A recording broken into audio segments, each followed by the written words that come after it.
మాట్లాడారు మీకు తెలుసు కదా. పవన్ కళ్యాణ్ గారిని ఉప ముఖ్యమంత్రిగా చేయమని బీజేపీ కోరింది, అమిత్ షా గారు కోరారు. దాని మీద మీరు గత్యంతరం లేని పరిస్థితుల్లో ఉప ముఖ్యమంత్రిగా పవన్ కళ్యాణ్ గారిని పెట్టారు. ఇవాళ మీరేం చేస్తున్నారు?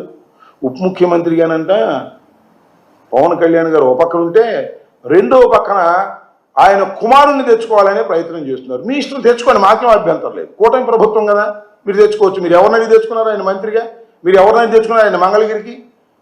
దీన్ని అమిత్ షా గారిని మీరు అడిగారంట. అమిత్ షా గారు ఏ మాట చెప్పాడో మాకు తెలుసు. ఏం మాట చెప్పాడు?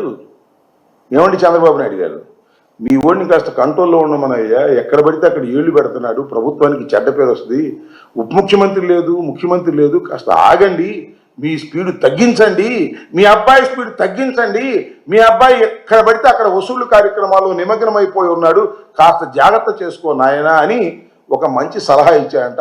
ఆ సలహాని బయటకు రాకోకుండా మీరు ఇవాళ ఇలాంటి పుంకాలు కథలు జగన్మోహన్ రెడ్డి గారి నివాసాల మీద వాటి మీద వీటి మీద రాసేటటువంటి ప్రయత్నం చేయటం అనేది ఒక దిగజారిపోయినటువంటి వ్యవహారాలు మీరు చేస్తున్నారు.